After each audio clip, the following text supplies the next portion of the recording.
Bienvenidos a nuestro podcast Entre la Historia y la Memoria, un espacio donde nos detenemos a pensar en cómo el pasado sigue presente en nuestras vidas, no solo a través de los libros, sino también a través de las voces, los recuerdos y las emociones.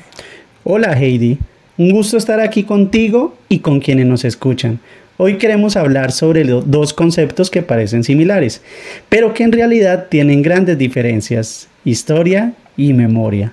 ¿Se complementan? ¿Se contradicen? ¿Cuál es más válida?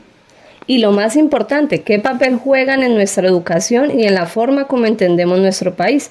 Vamos a analizarlo desde algunas lecturas que nos han ayudado mucho y también desde ejemplos cotidianos que de seguro nos van a resonar. Comencemos con la historia. Cuando pensamos en historia, solemos imaginar fechas, batallas, presidentes, héroes, pero ¿eso es todo? No necesariamente, como le explica Luis Fernando Sánchez Jaramillo. La historia es una ciencia social. Eso quiere decir que no se trata solo de contar lo que pasó, sino de interpretar esos hechos a partir de fuentes, evidencias, análisis crítico. Exactamente. La historia busca construir explicaciones sobre los procesos del pasado, como las guerras de independencia, los conflictos sociales o los cambios económicos. Y como nos dice también Jaramillo Uribe, el historiador no es alguien que recopila datos, sino alguien que selecciona, jerarquiza y da sentido a esos datos.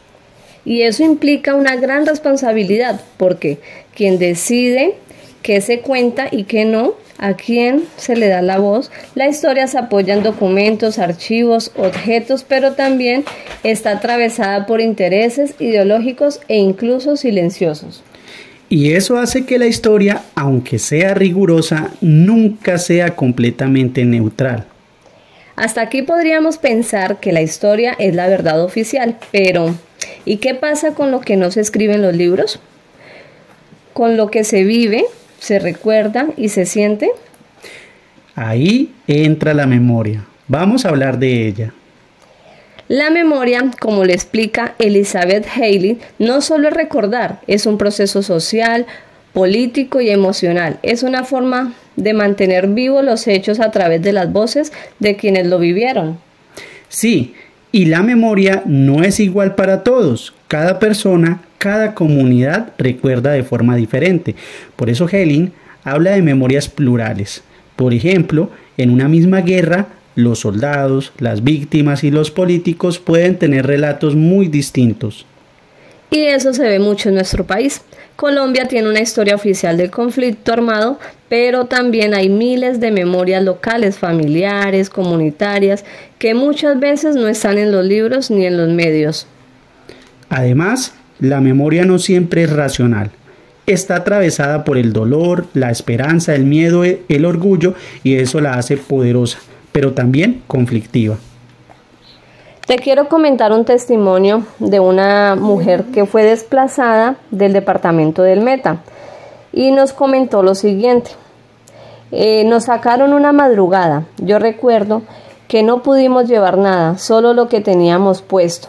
Esa imagen nunca se me olvida. Cuando la gente habla del conflicto como si fuese algo lejano, me da rabia porque para nosotros eso sigue vivo.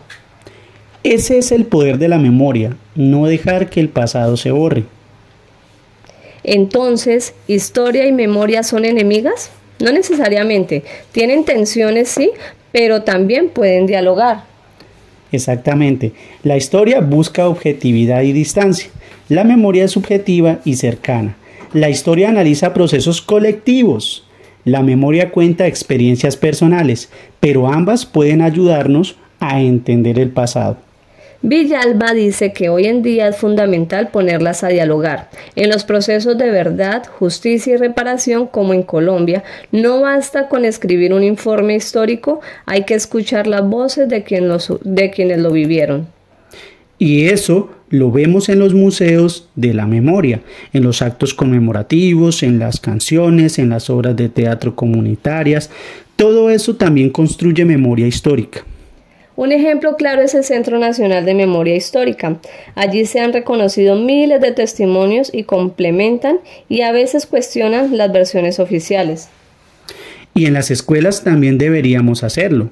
No solo enseñar fechas, sino abrir espacios para que los estudiantes pregunten, cuenten, recuerden, porque, como decía un profesor mío, enseñar historia sin memoria es como contar un cuento sin alma.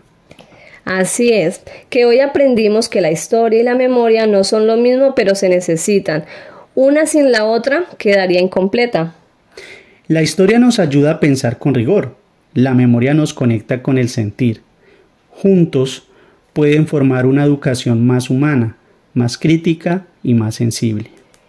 Gracias por acompañarnos. Esperamos que este diálogo les haya dejado preguntas, inquietudes y sobre todo ganas de seguir buscando, recordando, reconstruyendo. Y recuerden, el pasado no está tan lejos como creemos. Vive en las palabras, en los silencios y en las formas como decimos contarlo. Hasta la próxima y sigamos construyendo memoria.